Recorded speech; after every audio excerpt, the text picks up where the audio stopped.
श्री सरस्वत्यै नमः। श्रीपादवल्लभ नरसिंह सरस्वती श्री गुरुदत्तात्रेयाय नमः। गुरुरेव गतिर्गुरुमेव भजे, गुरुणैव सहास्मि नमो गुरवे। न गुरोः परमं शिशुरस्मि गुरोः, मतिरस्ति गुरौ मम पाहि गुरो। श्रीकान्तो मातुलो यस्य जननी सर्वमङ्गलः, जनकः शङ्करो देवः तं वन्दे कुञ्जराननम्। पीताम्बरं करविराजितशङ्खचक्रकौमोदकी सरसिजं करुणासमुद्रम्, राधासहायमतिसुन्दरमन्दहासं वातालयेशमनिशं हृदि भावयामि।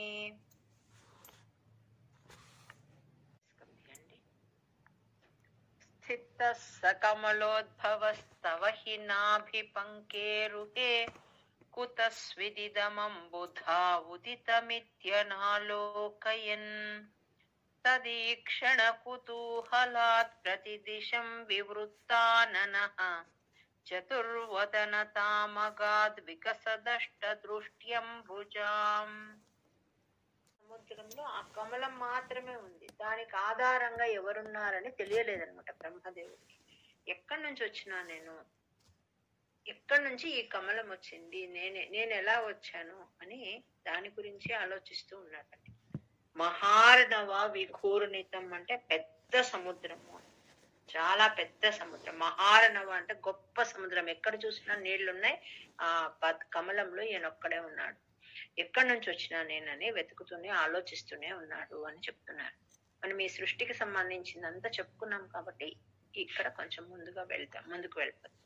మహార్ణవ విఘూర్ణితం కమలమేవ తత్కేవలం, విలోక్య తదుపాశ్రయం తవ తనంతు నాలోకయన్.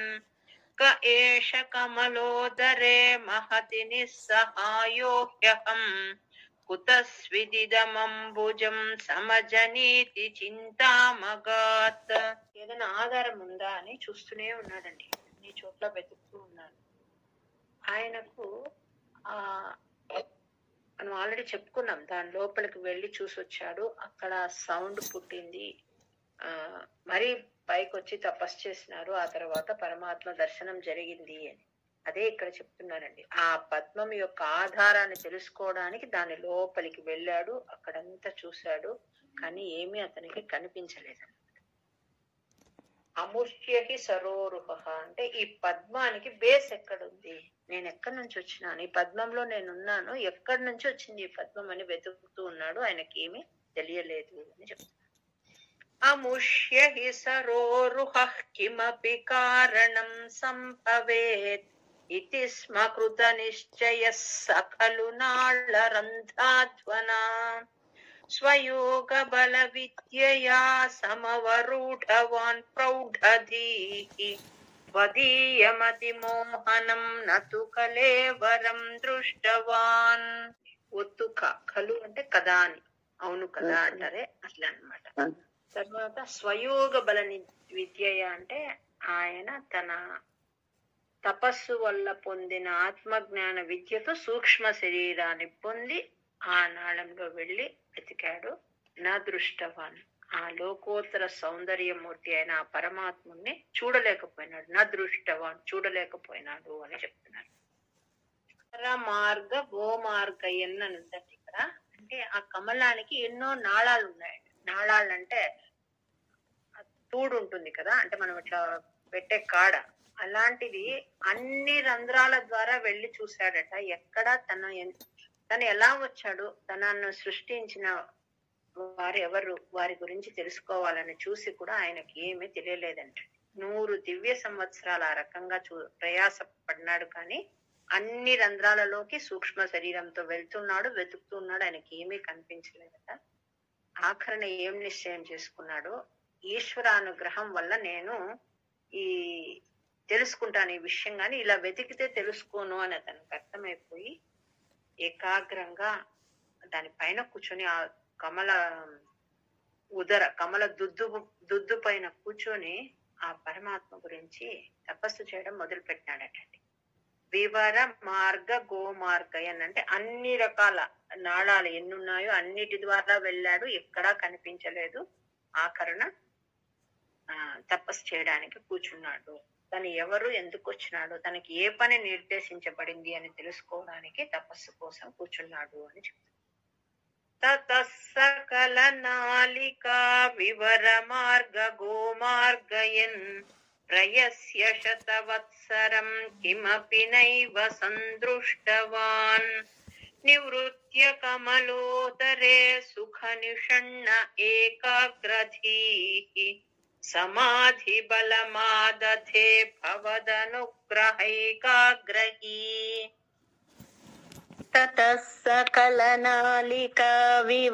ఒక లైన్ అంతా కలిపి చెప్పేసేయాలన్నమాట, మధ్యలో ఆపకుండా. అందుకే విసర్గ ఉన్న చోట ఆపట్లేదు ఈ ఛందస్సులో. అంటే కొంచెం ఫాస్ట్ గా లైన్ మొత్తం చెప్పాల్సి వస్తుంది. మీరు ప్రాక్టీస్ అయ్యే వరకు ఏం చేస్తారంటే, ఇప్పుడు నేను చెప్పినాను కదా, అలాంటి చోట ఒక నిలువు గీత అంటే అక్కడికి ఆపుకునేటట్లుగా పెట్టుకొని మళ్ళీ కలపండి. ఫస్ట్ ఆపుకొని చెప్పుకొని విసర్గ చెప్తూ, అంటే ఇప్పుడు అముష్యహి సరోరుహ అని చెప్పుకుంటూ కిమపి కారణం సంభవేత్, మీకు బాగా నోట్లో నానిన తర్వాత విసర్గ తీసేసేయాలి. ఎలా? అముష్యహి సరోరుహ కిమపి కారణం సంభవేత్. అర్థం హ, తలకట్లేని హ అంటామే, అలా చెప్పండి. ఇది స్మకృత నిశ్చయ అని నేర్చుకొని సఖలు నాళ రంధ్రాధ్వన ఇట్లా కొన్నిసార్లు చెప్పుకున్న తర్వాత విసర్గ లేకుండా కలిపి చెప్పాలి. పృథ్వీ ఛందస్సు ఆ రకంగా ఒక లైన్ మొత్తం చెప్పాలి, వస్తుంది ఏం కష్టం. ఈరోజు మనము ఈ గీతా జయంతి సందర్భంగా రోజుకు ఒక గీతా జయంతి భగవద్గీతలోని ఒక శ్లోకం గురించి చెప్పుకునే క్రమంలో ఈరోజు ఒక మంచి విషయం చెప్పుకుందామండి. ఇది ఎక్కడొస్తుంది అంటే కర్మయోగంలో వస్తుందండి. కర్మయోగంలో పరమాత్మ చెప్తాడనమాట, కామ ఏష క్రోధ ఏష రజోగుణ సముద్భవ మహాశనో మహాపాప్మ విధ్యేన మిహ వైరిణం. ఇది అంటే మన నిత్య జీవితానికి మనకు ఉపయోగపడే శ్లోకం. అంటే అన్ని ఉపయోగపడతాయండి, మనకు బాగా అర్థం తెలిస్తే ఇంకా ఎక్కువ ఉపయోగించుకుంటాం. ఏమి దీనికి అంటే, మన ప్రవృత్తి ఎట్లా ఉంటుంది అంటే, ఏది మంచిదో ఏది కాదో మనకు తెలుసు, అయినా కూడా ఒక్కొక్కసారి ఆచరించలేము. ఆచరణలో కొంచెం కష్టం అనిపిస్తుంది అన్నమాట. ఎందుకు అట్లా అంటే, అంత సుఖం మీద మనకి ఇష్టం అన్నమాట, కంఫర్ట్. ఏదైనా అసలు కష్టం ఉండకూడదు అన్నమాట. ఎక్కడైనా ఒక యాత్రకు పోతే సుఖం కావాలి, ఇంట్లో సుఖం కావాలి, కూర్చొనే ప్లేస్ హాయిగా ఉండాలి, మంచి లైటింగ్ ఉండాలి, ఇంకోటి కావాలి, అంటే అంత కంఫర్ట్ జోన్ ఎక్కువ కావాలన్నమాట. తనకు కష్టం రాకూడదు, దుఃఖం అనేది రాకూడదు అనుకుంటాడు. కానీ దుఃఖం ఏదైనా వచ్చింది అంటే అది పాప ఫలితము అని చెప్తారనమాట. అంటే పుణ్యం చేస్తే సుఖం వస్తుంది, దుఃఖం చేస్తే అదే కష్టం వచ్చింది అంటే మనము ఆచరణ లోపం అనమాట. అంటే ఏదో పాపం చేసినాము అని అనుకుంటాం. కానీ మన ఆచరణలో ఈ రోజు కష్టపడితే, విద్యార్థి దశలో ఉన్నప్పుడు ఈ రోజు కష్టపడితే, రేపు మంచి ఉద్యోగస్తుడే మళ్ళీ నేను బాగుంటాను అనే పాయింట్ ని అర్థం చేసుకుని కష్టపడే వాళ్ళు తక్కువ ఉంటారు. స్టూడెంట్ ఏజ్ అంతా గడిపేస్తారు అట్లా ఇట్లా, తర్వాత మంచి జాబ్ రాలేదని చాలా బాధపడుతున్నారు. అప్పుడు చెప్తే అప్పుడు అర్థం కాదనమాట వాళ్ళకు. చిన్నప్పుడు చెప్తే ఇప్పుడు బాగా చదవండి, రేపు పొద్దున మీరు మంచిగా ఉంటారు, మీకు తొందరగా లేసి చదవండి, లేకపోతే ఎప్పటిదప్పుడు సిలబస్ కంప్లీట్ చేసుకోండి, ఇలాంటివి చెప్తే కొంతమంది పిల్లలు అంత పట్టించుకోరు. లేకపోతే ఒక సంధ్యావందనం చేయండి, దీనివల్ల మీకు శ్రేయస్సు కలుగుతుంది, మంచిది, నీ యొక్క కాన్సన్ట్రేషన్ పెరుగుతుంది అంటే, నేను తొందరగా కాలేజీకి పోవాలి, నేను చెయ్యనంటాను. కానీ పిల్లలండి, వేదం చదివే పిల్లలు అంత తెల్లవారు లేసి ఆ చల్ల నీళ్ళలో స్నానం చేస్తూ అప్పటికి సాధన చేస్తారండి. వాళ్ళు కూడా ఇదే వయసు పిల్లలే అని చేస్తూ ఉన్నారండి. అట్లా అంటే ఆ గురువు ఏం చెప్తే అది చేస్తారండి, వాళ్ళ ఆధీనంలో ఉంటారండి. మనం ఏమన్నా చెప్పేటప్పుడు ఇలా ఉంటుంది సుఖం అంటే, అంటే స్వర్గం అంటే ఇలా ఉంటుంది, కైలాసం అంటే ఇట్లా ఉంటుంది, ఇంకోటి ఇలా ఉంటుంది అని ఏవైనా చెప్పినప్పుడు మనకు అంత ఇష్టమవుతుంది. అది అంటే అబ్బాయి ఎంత బాగుంది. కానీ అది చేరుకోవాలంటే ఈ రకంగా మీరు సాధన చేయాలి అని చెప్పినాం అనుకోండి, ఎక్కడవుతుంది, అదంతా మా చేత కాదు అని చెప్తారు. అందరం అలాగే చెప్తాం అనమాట. నా వల్ల అవన్నీ కావండి, అంత నా చేత కాదు అని చెప్తాం. నొప్పి లేకుండా అసలు నడవలేము అంటాం. అంటే నిజమే, మన మన ఆరోగ్యం అలా ఉంది, మనం ఏమి చేయలేము అన్నమాట. అంటే సాధన మార్గము అంటే మనకు కష్టం అనిపిస్తుంది, కానీ అది చూపించే రిజల్ట్ ఉంది చూడండి, ఆఖరణ వచ్చే రిజల్ట్ చాలా ఇష్టం అనిపిస్తుంది. ఇట్లా మనిషి తనకేమి దుఃఖం కలగకూడదు అని అనుకుంటూ ఉంటాడు. ఎందుకు అంటే పాపం చేస్తే దుఃఖం వస్తుంది కాబట్టి నేనేం పాపం చేయకూడదు అనుకుంటాడు. అయినా కూడా తెలిసి తెలిసి ఒక్కొక్కసారి చేస్తాడండి, తెలిసినా చేస్తాడు. ఎందుకు చేస్తాడు ఇట్లా అని కృష్ణ పరమాత్మని అర్జునుడు అడుగుతాడు. తెలిసి తెలిసి ఎందుకు పాపం చేస్తున్నాడు మనిషి? అథకేన ప్రయుక్తోయం పాపం చరతి పూరుష అనిచ్ఛన్నపి వార్ష్ణేయ బలాదివ నియోజిత. ఇట్లా పాపం చేస్తే దుఃఖం వస్తుందని తెలుసు, అయినా కూడా ఎందుకు మనిషి అలా చేస్తాడు? తెలిసి తెలిసి తప్పెందుకు చేస్తాడు అంటే కృష్ణ పరమాత్మ ఇప్పుడు నేను చెప్పిన ఈ శ్లోకం చెప్తున్నాడండి. కామ ఏష క్రోధ ఏష రజోగుణ సముద్భవ మహాశనో మహాపాప్మా విచ్ఛేనమిహ వైరిణం. అంటే కామము క్రోధము అనేవి రెండు ఉన్నాయి, వాటి వల్లనే అవే మనిషి చేత ఈ పాపాన్ని చేయిస్తున్నాయి. అవి రెండు ఇద్దరు శత్రువులు అన్నమాట, లోపల పనిచేస్తూ ఉంటారు. ఏదైనా ఫస్ట్ చూస్తే చాలా అనిపిస్తుంది, ఒక వస్తువు ఒకటి ఏదైనా మంచిది, తర్వాత అది నాకే కావాలనిపిస్తుంది, ఎలాగైనా పొందాలనుకుంటాము, ఇంకా దాంతో ఎంతటి ఎక్స్టెంట్ కైనా వెళ్ళిపోతాం. ఈ రెండిటిని జయిస్తే ఇంకా ఏమి తప్పు జరగదు అని చెప్తున్నాడండి. అంటే కామం అంటే కోరిక, కానే కావాలని, క్రోధము అంటే కోపం అన్నమాట. ఇవి రెండు అదుపులో లేనప్పుడు ఏం చేస్తామంటే మనలో నేర ప్రవృత్తి వస్తుందట. మరి ఏమి కోరిక లేనప్పుడు ఇంకేం లైఫ్ అంటాం? కోరిక ఉండాలి, కోరిక లేకపోతే అసలు ఏమి సాధించలేము. అకామస్తు క్రియానాస్తి అంటారు. అంటే ఏమి కోరిక లేనివాడు ఏం చేయడానికి పొనుకోడు, జడములాగా ఎక్కడో చోటు ఉండిపోతాడు అనమాట. ఉండాలి, దానికి ఒక మితి ఉండాలి. అంటే అట్లా మితి అనేది లేకపోతే ఏమవుతుందంటే కనిపించిన ప్రతిదీ కావాలనిపిస్తుంది, దొరకకపోతే కోపం వస్తుంది. ఆ కోపము ఎక్కడ చూపెట్టాలి, ఎక్కడ చూపెట్టకూడదు అని తెలుసుకునే విఘ్నత ఉండాలి అని చెప్తున్నారు. ఇంత చిన్న శ్లోకంలో చాలా విశేషాలు పెట్టినారు పరమాత్మ. అంటే మనం ఒంటరిగా ఉంటాము, ఎక్కడో ఎవ్వరు లేని చోట. నేను 2 రోజులుగా చాలా బ్యాలెన్స్ లో ఉన్నాను, కామక్రోధాలు ఏవి పెట్టుకోలేదు. అక్కడ ఏవి కనిపించే వస్తువులు లేవు మనకు కావాల్సినవి, ఎవరిపైన కోపం చూపించడానికి ఎవ్వరు లేరు. అలాంటి చోట నేను అన్ని వదిలేసినాను అని చెప్తే అది కాదు. నువ్వు అందరిలో ఉంటూ, నీ వృత్తి వ్యాపారాల్లో ఉంటూ, నీవు సమాజంలో ఉంటూ, నలుగురిలో ఉంటూ, నీ ఇంట్లో అందరితో ఉంటూ నీవు వాటిని అన్నిటినీ కంట్రోల్ చేసుకోవాలి. అప్పుడు నువ్వు కంట్రోల్ చేసుకున్నట్టు అని చెప్తున్నారండి. అవసరాలను తృప్తి పరచొచ్చు కానీ పేరాశను తృప్తి పెట్టలేము. ఒకటి కావాలనిందంటే ఇంకా అది వచ్చే వరకు ఇంకా మనసు వేరే వాటిపై పోదన్నమాట. ఇవి మనిషిని ఇట్లా ప్రేరకాలుగా పనిచేస్తున్నాయి, ఏమైనా చేయిస్తున్నాయి. ఇవి ఎంత తప్పైనా కూడా ఈ కామము క్రోధము ఇవే చేయిస్తున్నాయి అని చెప్తున్నారండి. ఇవి మనకు మాత్రమే, పశుపక్షాదులకి వాటికి కాదండి. మనము వాటిని కంట్రోల్ చేసుకోగలం అన్నమాట. అలాంటి శక్తి మనకి ఇచ్చినాడు. మహాశన అని చెప్తున్నాడు. అంటే ఎట్లాంటివంటే ఇవి రజోగుణ సముద్భవ, ఈ రజోగుణం నుంచి వచ్చిన ఈ కామము క్రోధము ఇవి ఎట్లాంటివి అంటే అగ్నిలో ఏం వేసినా అగ్ని ఎలా తీసేసుకుంటుందో అట్లా ఇవి కోరికలు అనేటివి ఇంకా ఆగనే ఆగవు. ఇది నాకు అవసరం లేదు, నాతో ఉన్నది చాలు, నాతో ఆల్రెడీ ఉంది కదా, ఇంత చాలు అని అనుకుంటే ఇంకా అది కంట్రోల్ అయిపోతుందండి.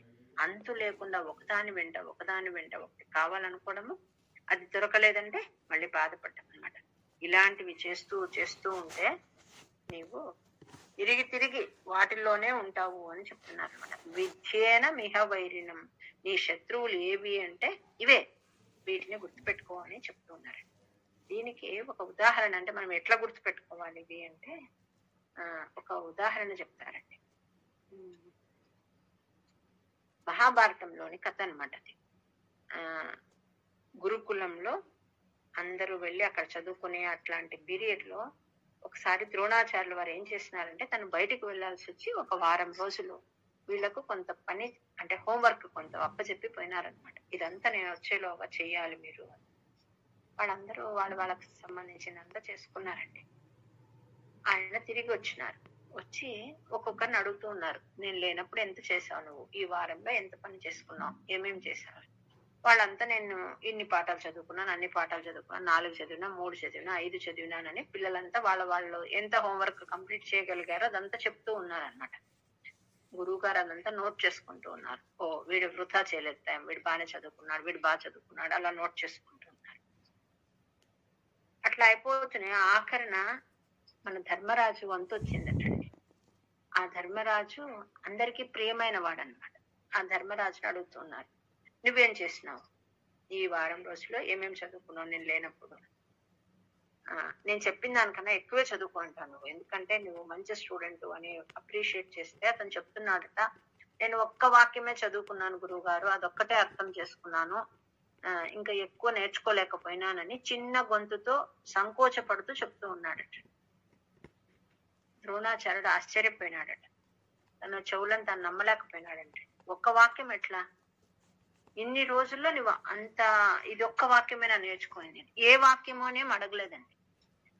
ఒక్క వాక్యంలో మాత్రమే ప్రావీణ్యం పొందినానని చెప్తున్నావా అని తిరిగి తిరిగి అడుగుతూ ఉన్నాడు.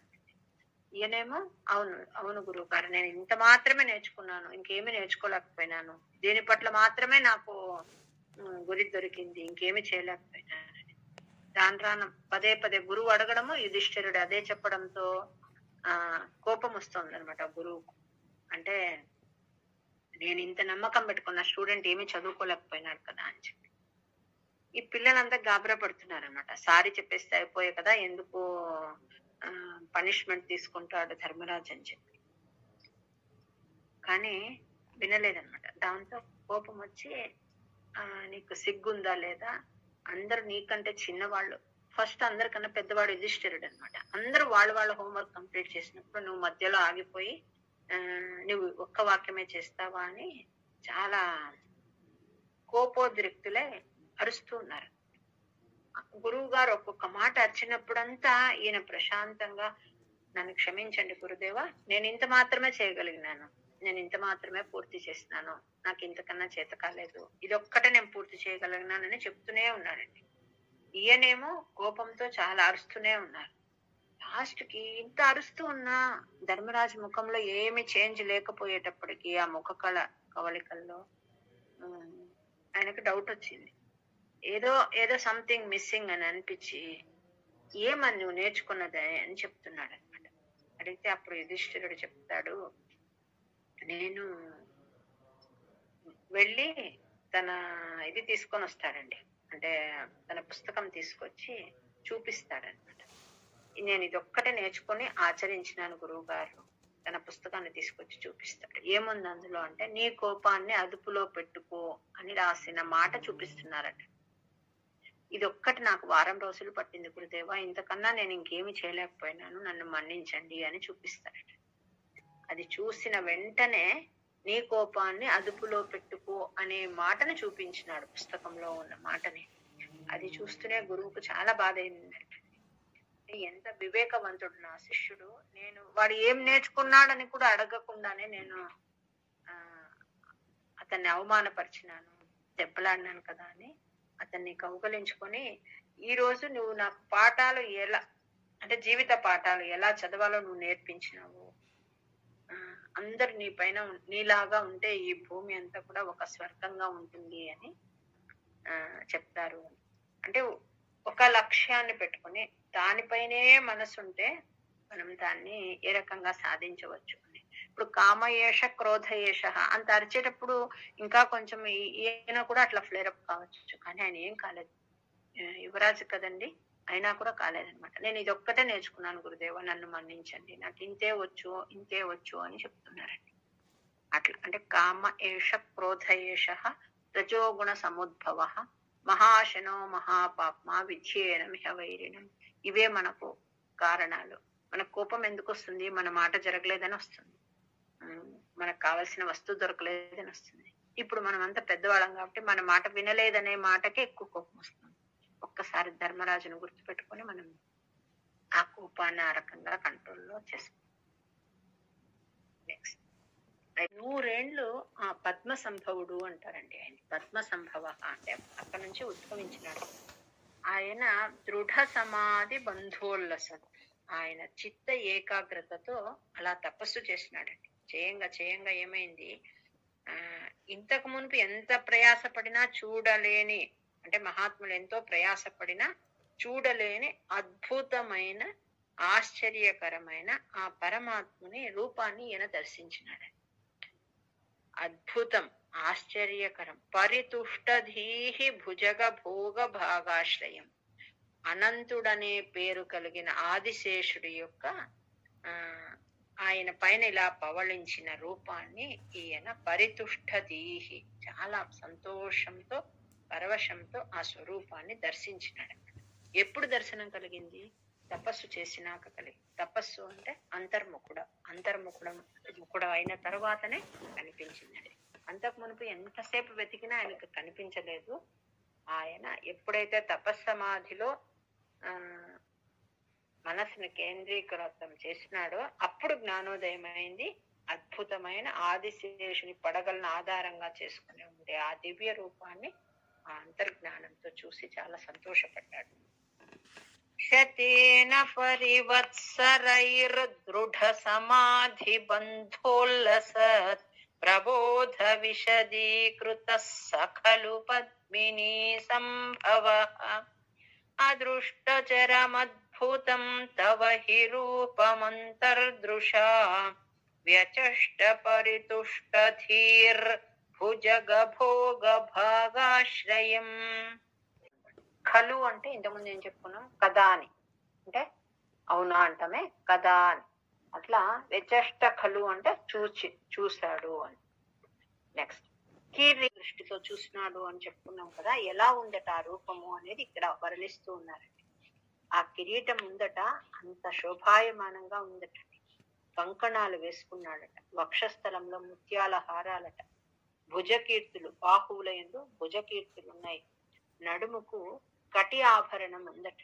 ఒకసారి కళ్ళు మూసుకొని మనం దాన్ని ధ్యానించాలంటే. అలా తర్వాత ఆ పట్టు పీతాంబరం వేసుకున్నాడు పరమాత్మ, అది ఎంతో మనోహరంగా ఉందట.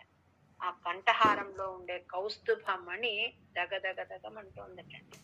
అట్లాంటి నల్ల కలువలాగా కాంతులేంటుండే అట్లాంటి దివ్య రూపాన్ని నేను ధ్యానిస్తాను అని భట్టారక చెప్తున్నారు. అంటే ఏ రూపాన్ని అయితే బ్రహ్మ దర్శించినాడో ఆ రూపాన్ని నేను ధ్యానిస్తాను అని చెప్తున్నాడు. పీతాంబరం అట, పరమాత్మ వేసుకున్న పీతాంబరం ఎలా ఉంటుందట అంటే దానికి ఏ అంటూ ఉండదంటండి. అంటే ఏదైనా తగులుతుంది, మరక అవుతుంది అంటారు కదా, అలా ఉండదట. అది నూనె కావచ్చు, నెయ్యి కావచ్చు, పెరుగు కావచ్చు, అలాంటివి ఏవి పడినా కూడా ఇలా అంటే అలా జారిపోతాయంట. అలాంటి పట్టు వస్త్రం అట పీతాంబరం పరమాత్మ వేసుకునేది.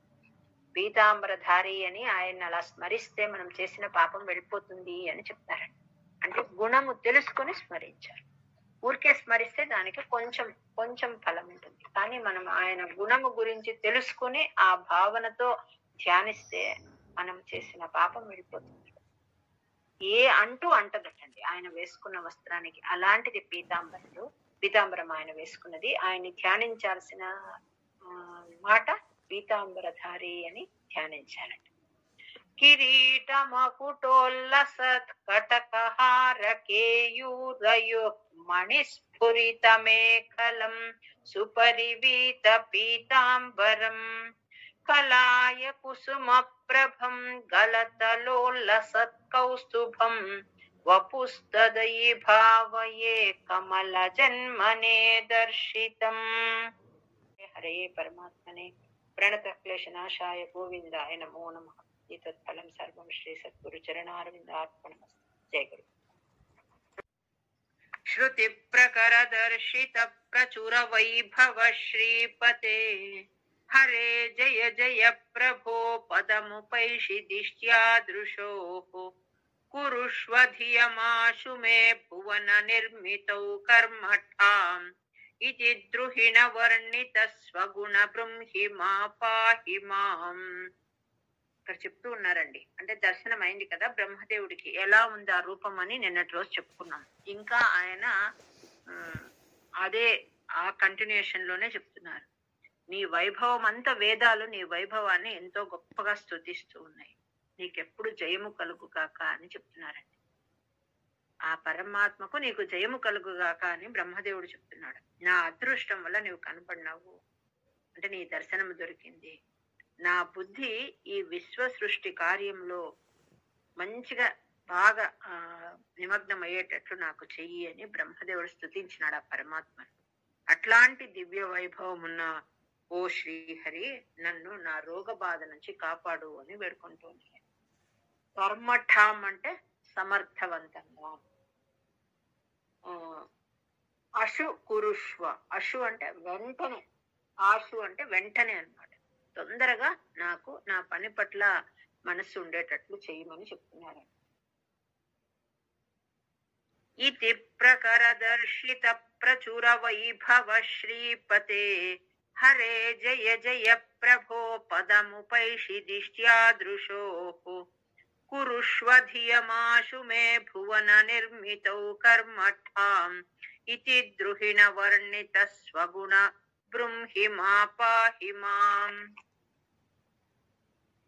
నాకు అట్లాంటి శక్తిని నా పనిలో నాకు వెంటనే కాన్సన్ట్రేషన్ అయ్యేటట్లు చేయమని బ్రహ్మ వేడుకున్నాడు. పరమాత్మ చెప్తున్నాడండి, ఈ ముల్లోకాలు సృష్టించే నీకు సామర్థ్యము మంచిగా లభిస్తుంది, నా అనుగ్రహం నీకు లభిస్తుంది అని చెప్పినారు. ఎప్పుడు చెప్తారు ఇది అని మనం చెప్పుకున్నాం ఆల్రెడీ. చతుశ్లోకి భాగవతాన్ని ఉపదేశించినాడు అని.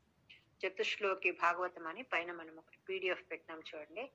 అక్కడ అంటే ఏది నేను చేస్తున్నాను అనే భావనతో కాకుండా నా పైన ఇంకొకటి అతని ఆదేశం మేరకు నేను చేస్తున్నాను అలా అనుకుంటే నీకు ఈ సృష్టి పట్ల మమకారం రాదు. ఆ రకంగా చెయ్యి అని చెప్పినాడని అందులో చెప్పుకున్నాము. ఆ రకంగా నువ్వు ఇంకా తపస్సు చెయ్యి, అప్పుడు నీకు నా పట్ల భక్తి పరిపూర్ణంగా ఏర్పడుతుంది, నీవు సృష్టి కార్యం చేయగలవు అని చెప్తారు. లభస్వ భువనత్రయీ రచన దక్షతామక్షతాం గృహాణ మదనుగ్రహం కురు తపశ్చ భూయో విధే భవత్వఖిల సాధనే మయి చ భక్తిరత్యుత్కటేతి ఉదీర్య గిరమాదధాముదిత చేత సంవేధసం. పీతవాన్ అంటే తాగాడు. ఏమైంది? తిరిగి తపస్సు చేయమని చెప్పాడు. ఎంతకాలం తపస్సు చేస్తున్నారు చూడండి, ఆ బ్రహ్మదేవుడు అంతకాలం తపస్సు చేస్తున్నాడు. మళ్ళీ 100 దివ్య సంవత్సరాలు ఈయన తపస్సు చేస్తే అప్పుడు ఆయనకు తెలిసిందనమాట, తనలో ఆ తక్కువ శక్తి ఉంది, బుద్ధి బలం వచ్చింది అని. అప్పుడు ఏమైంది, అతను ఏ పద్మం పైన అయితే కూర్చున్నాడో గాలికి అది అటు ఇటు కదులుతూ ఉంది. కంపితం అంటే కంపిస్తోంది, పంకజం అంటే పద్మం, దాని ఏ పద్మం పైన అయితే కూర్చున్నాడో అది కదులుతోంది. ఉదీక్ష్య అంటే చూడడం, చూసినాడు ఏమి ఇలా జరుగుతోంది అని. ఈ తపశక్తి వల్ల, పరమాత్మ ఆశీస్సుల వల్ల కలిగిన శక్తితో ఏం చేసినాడంటే ఆ ప్రళయకాల వాయువు ఏదైతే ఉందో దానిని ఉపసంహరించినాడండి. ఏ రకంగా ఉపసంహరించినాడంటే ఆ నీటిని తాగేసినాడండి బ్రహ్మదేవుడు. ఆ తపశక్తితో ప్లస్ పరమాత్మ అనుగ్రహంతో ఆ కదిలిస్తున్న ఆ వాయువు ఏదైతే ఆ పద్మాన్ని కదిలిస్తుందో ఆ వాయువునంతా ఒకేసారి తాగేసినాడు. అప్పుడు అది స్థిరంగా ఆ పద్మం కూర్చోంది. శతం కృత తపాస్తతస్స ఖలు దివ్య సంవత్సరాన్ అవాప్య చ తపోబలం మతిబలం చ పూర్వాధికం ఉదీక్ష్య కిల కంపితం పయసి పంకజం వాయునా భవద్బల విజృంభిత పవన పాథసి పీతవాన్.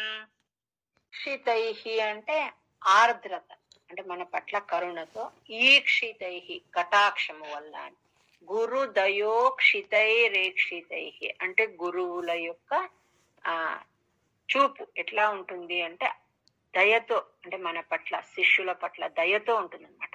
తర్వాత మనకి ఏదైనా చెయ్యాలని తాపత్రయం ఉంటుంది. అట్లాంటి నీవు నన్ను పరిపాహి కాపాడు, రక్షించు అని వేడుకుంటున్నాను.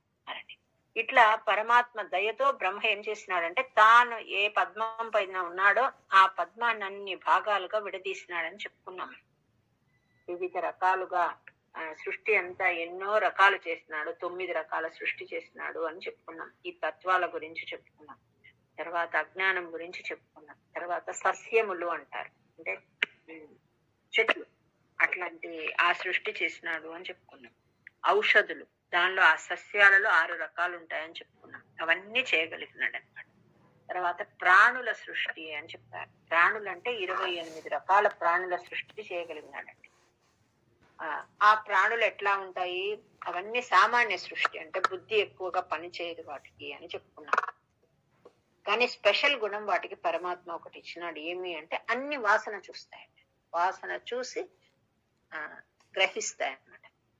ఇంకా వాటికి కూడా దుఃఖం ఉంది, సుఖం ఉంది అని కానీ ఎక్స్ప్రెషన్ చెప్పుకోలేవు అని చెప్పుకున్నాం. తర్వాత ఆఖరున మనిషి సృష్టి చేసినాడు. ఆ ఆకరణ అంటే అన్ని అయిపోయినాక చేసిన సృష్టి మనిషి సృష్టి అన్నమాట. ఆ సృష్టి అంతా కూడా ఈయన చేయగలిగినాడు అన్నమాట. ఈ లోకాలన్నీ సృష్టించినాడు. స్వర్గలోకము, మర్త్యలోకము, పాతాళ లోకము ఇవన్నిటిని సృష్టించినాడు. ఆయా లోకాలలో నివసించే యోగ్యత కలిగిన జీవుల సృష్టి చేయడానికి సిద్ధమైనాడు.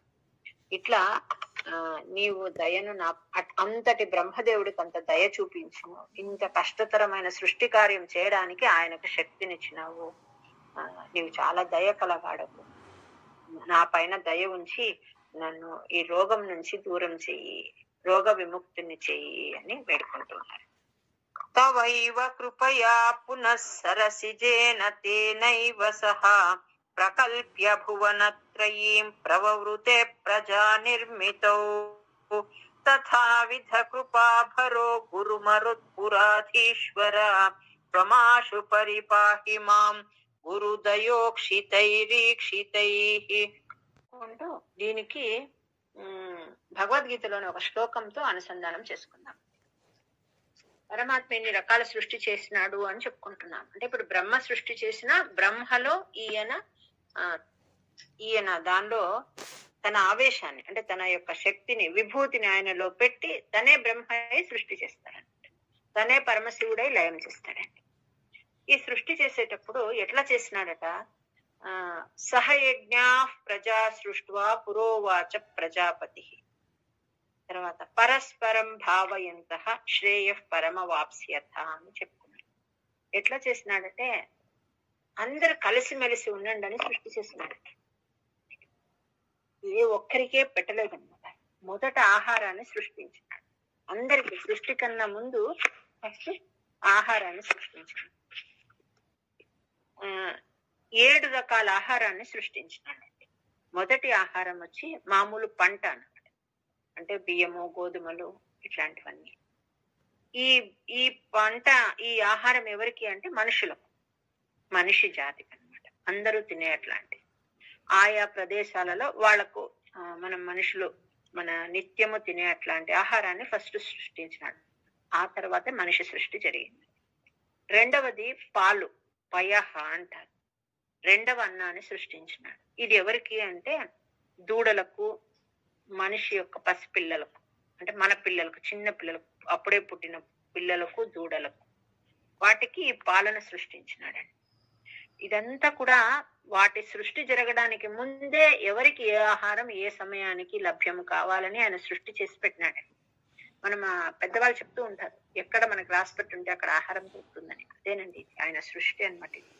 ముందే తయారు చేసినాడు. అంటే ఆయన రచన ఇదంతా ఒక వ్యూహం అన్నమాట. ఒక బిడ్డ పుట్టింది అంటే ఆ బిడ్డ పుట్టే సమయానికి ఆ తల్లిలో పాల గ్రంథి ఏర్పడి పాలే వచ్చేటట్టు చేస్తాడు. ఆ పాలు రావడం ఆగిపోయింది అంటే ఆ దూడ కానీ ఆ బిడ్డ కానీ మళ్ళీ స్థూల ఆహారాన్ని తీసుకోవడానికి తయారైతుంది అని అర్థం అండి. అంత క్యాలిక్యులేషన్ అన్నమాట పరమాత్మ. ఇప్పుడు అన్నాన్ని సృష్టించినాడు, పాలు సృష్టించినాడు అని చెప్పుకున్నాం. మొదటిది స్వాహ. ఇంకొక మూడవ సృష్టి వచ్చి స్వాహ అంటారండి. అంటే దేవతలకు మనం స్వాహాకారంతో యజ్ఞం హోమగుండంలో వేస్తూ ఉంటాం. అప్పుడు మీరు చూడండి, ఏదైనా మంత్రం చెప్పి స్వాహ స్వాహ అంటూ ఉంటారు. అది ఒక రకమైన అన్నం. ఇంకొకటి స్వధ అంటారండి. అది ఒక రకమైన అన్నం అండి. అది ఎవరికి అంటే పితృదేవతలకు. పితృదేవతల అంటే మన ఇంట్లో చనిపోయిన పెద్దవాళ్ళకి ఏదైనా కార్యం చేస్తూ ఉంటారో అలాంటప్పుడు స్వధ అని అన్నం అండి. ఇంత చేసినాడా? దీన్ని పరస్పరం భావయంతః శ్రేయః పరమవాప్స్యత. మనుషులకు కావలసిన ఆహారాన్ని దేవతల చేతుల్లో పెట్టినాడండి. ఎట్లా? వర్షం కురిస్తేనే, అంటే వర్షం పడితేనే మనకు పంట వస్తుంది అనమాట. అట్లా అంటే మనం వర్షం ఎట్లా వస్తుంది? యజ్ఞం చేస్తేనే వర్షం వస్తుందండి, లేకపోతే రాదు. వర్షం కురిపిస్తే దేవతలు పంట పండుతుంది, లేదంటే పంట పండదు. దేవతల అన్నం ఏమి అంటే స్వాహ అంటారు. అంటే దేవతల అన్నము అంటే మనం హోమంలో వేస్తామే ద్రవ్యం, స్వాహ స్వాహ అని. ఆ దేవతల యొక్క ఆహారం వచ్చి మనుషుల చేతిలో పెట్టినాడండి. అంటే స్వాహాకారంతో ఆ హోమగుండంలో మనం ఏదైతే హోమం చేసి వేస్తామో అది దేవతలకు ఆహారం అండి. అందుకే ఎప్పుడు యజ్ఞం జరుగుతూ ఉండాలి అని చెప్తారు. ఆ దేవతలు వర్షాన్ని కురిపించి పంట పండిస్తే మనకు ఆహారం. మన ఆహారాన్ని దేవతల చేతిలో పెట్టినాడు. ఒకరికొకరు కలిసిమెలిసి జీవించే విధానాన్ని పెట్టినాడు. ఒక దగ్గర తాళం ఉంటే దాని చెవి ఇంకొకరి దగ్గర పెట్టినట్టు అట్లా చేస్తాడు. మనుషులకు కావలసిన అన్నాన్ని దేవతల చేతిలో పెట్టాడు, దేవతలకు కావలసిన అన్నాన్ని మనుషుల చేతిలో పెట్టాడు. కానీ ఒక్క తేడా ఏమంటే మనం అన్నం లేకపోతే మనం బ్రతకలేమన్నమాట. కానీ దేవతలకు అలా కాదు. మనుషులు మాత్రమే ఆకలికి అలమటిస్తారు, దేవతలకు అలా కాదు. వాళ్ళు అమృత సేవనం చేసి ఉంటారు కాబట్టి వాళ్ళకి ఏమి ఇబ్బంది ఉండదు. అంటే పరస్పరం ఒకరికొకరు ఎలా ఉండాలి అని చెప్పే సందర్భంలో ఇలా మనము దాన్ని అర్థం చేసుకోవాలి. ఇంకా శిశువులకు పాలు, ఆ శిశువులకు కావలసిన ఆహారాన్ని వాళ్ళ పోషణ బాధ్యతను తల్లిదండ్రుల చేతిలో పెట్టినాడండి. పిల్లలకు కావలసిన పాలను ఆ తల్లి చేతి. వాళ్ళు పెద్దవాళ్ళు తల్లిదండ్రులు చనిపోయినాక ఆ పిల్లలు ఏం చేయాలి? వాళ్లకు స్వధ అనే అన్నాన్ని వాళ్ళు ఎట్లా అంటే శ్రాద్ధ రూపంలో, పితృకార్యం రూపంలో వాళ్ళు చనిపోయినాక వాళ్లకు ఈ స్వధ అనే అంటే పితృకార్యం ఏదైతే చేస్తారో, తిథి అంటారు, సెరమనీ అంటారు, దినం అంటారు, ఇట్లాంటివి అన్నమాట. ఆ పితృకార్యం చేసి వాళ్ళ ఆకలిని పిల్లలు తీర్చారు వాళ్ళు చనిపోయినాక. అది అంటే పిల్లల అన్నం తల్లిదండ్రుల చేతిలో పెట్టాడు. తల్లిదండ్రుల ఆహారం అంటే చనిపోయిన తర్వాత పితృదేవతలు అవుతారు వాళ్ళు, వాళ్లకు కావలసిన ఆహారాన్ని పిల్లల చేతిలో పెట్టినాడని. ఎట్లా పిల్లల చేతిలో? స్వధ రూపంలో అంటే శ్రాద్ధ రూపంలో వాళ్ళు చేసేదే వాళ్ళకు ఆహారం. ఇన్ని రకాలైందండి. ఏమేమైంది? మామూలు ఆహారము, పయహ పాలు, 3 స్వాహ, 4 స్వధ, ఇంకొకటి వాక్. వాక్కు మనస్సు ప్రాణం. మనస్సు ప్రాణం అంటారు. తన కోసం ఈ 3 సృష్టించుకున్నాడండి పరమాత్మ. వాక్, మనస్సు, ప్రాణం అంటే దైహిక బలం. తన కోసం ఈ 3 సృష్టించుకున్నాడు, వాటిని మన అధీనంలో పెట్టినాడండి. అంటే పరమాత్మని అన్నం మన చేతిలో ఉన్నట్టు దాన్ని మనం వాడుకుంటున్నాం ఆయనకి ఇవ్వకుండా. అంటే వాక్కు అంటే మాట, ఏదో ఒక స్తోత్రం, పరమాత్మని స్తుతి, ఆయనకి ఇష్టం అన్నమాట, అది చేయాలి. కానీ మనం ఏం చేస్తాము? కొంచెం రోజులో దీపారాధన చేసే సమయంలోనూ ప్రతి అరగంటనో మనం చేసుకుంటాం. మిగిలిన సమయం అంతా ఆ వాక్కు పరమాత్మని అన్నాన్ని మనం అన్ని లౌకిక విషయాలకు, మన ధన సముపార్జనకు వ్యర్థంగా వాడేస్తున్నాం. అంటే ఎంత కావాలో అంతే వాడుకోవాలట వాక్కును, కానీ మనం ఆ రకంగా వాడేస్తాం. ఇంకా ఇప్పుడు ఫోన్స్ అవి వచ్చినాకైతే చాలా ఎక్కువగా వృధా చేస్తున్నామండి. మనం ఊరికేనన్నా ఫోన్ చేస్తాం. ఏం చేసినా వంట ఆ పని అయిందా, ఈ పని అయిందా, ఎంత వేస్ట్ కదండి. ఇదంతా కూడా వాక్కు పుట్టిండేది, అక్షరము, ఈ వర్ణ వ్యవస్థ అంతా కూడా పరమాత్మని స్తుతించడానికేనండి ఏర్పడింది. కానీ మనం దాన్ని పూర్తిగా దురుపయోగం చేస్తున్నాం అన్నమాట. కొంచెం 1% ఇంకా తక్కువనో మాత్రమే పరమాత్మని అన్నాన్ని పరమాత్మనికి ఇస్తున్నాం. ఇంకా శారీరక బలం అదేమి అంటే ఆలయాన్ని శుభ్రం చేయడము, ఒక రథోత్సవంలో రథాన్ని లాగడము, ఏదైనా అంటే అట్లా శారీరక బలంతో. ఇప్పుడు ఒక అన్న సంతర్పణ జరుగుతోంది, నువ్వేమి నీకు ఆర్థిక వెసులుబాటు లేదనుకో, అవసరం లేదు, నువ్వు వెళ్ళి అక్కడ వడ్డించే దానిలో ఉండొచ్చు. ఏదైనా పెద్ద పెద్ద బరువైనవి ఒకరికొకరు సహాయం చేసి అవన్నీ ఒక దగ్గరికి పెట్టవచ్చు. ఒక రథోత్సవంలో రథం లాగచ్చు, ఆలయం శుభ్రం చేయడానికి వాడవచ్చు, ఇంకే రకంగా అయినా నీ శక్తిని వాడచ్చు. దానికోసం ఇచ్చినాడండి ఆయన. ప్రాణం అంటారు, అంటే దైహిక బలం. ఇంకా మనస్సు అనే ఉందండి, అది ఆయంది మన దగ్గర ఉందన్నమాట. అని దాన్నంతా మనము అనవసర విషయాలతో దాన్ని నింపేసుకుంటూ ఉన్నామండి. ఆయన అన్నం ఆయన మనకి ఇస్తే మనము దాన్ని ఆయనది ఆయన పర్మిషన్ లేకుండా వాడుకోవడమే కాకుండా, నేను నిన్ను స్తుతించినాను, లేకపోతే నీ కోసం పలానా హోమం చేసినాను, నీ కోసం పలానా వ్రతం చేసినాను, నాకు అదివ్వు ఇదివ్వు అని అడుగుతున్నాను. ఎంత ఎంత తప్పుగా చేస్తున్నాం చూడండి మనం. ఆయనది ఆయనకి ఇచ్చే బదులు నీకు పలాంది చేసినాను, నాకు అదివ్వు ఇదివ్వు అని అడుగుతూ ఉన్నామండి. ఆ రకంగా మనము కర్మణ్యేవాధికారస్తే మా ఫలేషు కదాచన అని ఎందుకు చెప్తున్నారు అంటే దీనికోసమేనండి. నీవు నీ పని చేసుకుంటూ పో, దాని యొక్క ఫలాన్ని ఆశించకు. ఆయన తృప్తి చెందినాడు అనుకో, ఆయన నీకు ఇచ్చేది ఇచ్చేస్తాడు. నువ్వు ఒక మంచి పని చేసినావంటే నీ అకౌంట్ లోకి అది పడే ఉంటుంది అనమాట. ఆ స్వల్పమప్యస్య ధర్మస్య త్రాయతే మహతో భయాత్ అని భగవద్గీతలో ఒక దగ్గర వస్తుందండి. అంటే మంచి పని నువ్వు ఎంత కొంచెం చేసినా కూడా అది వృథా కాదు అని. ఖచ్చితంగా నీ అకౌంట్ లో అది పడే ఉంటుంది. నీకు ఎప్పుడు ఉపయోగం అవుతుందో నీకు తెలియదు, పరమాత్మకు తెలుసు. అప్పుడు నీకు దాని నుంచి సహాయం అందుతుంది. అట్లా ఇన్ని రకాలుగా ఉన్నాయి. ఇవి ఏటిపైన మనకు అధికారం లేదండి. అన్ని మనము ఇట్లా వ్యవస్థ చేసి పెట్టినాడు అనమాట. పరస్పరం భావయంత శ్రేయ పరమవాస్యత స్వాహాకారంతో దేవతను తృప్తిపరచండి, వాళ్ళు మీకు కావాల్సిన వర్షాన్ని ఇస్తారు, దాంతో పంట పండుతుంది.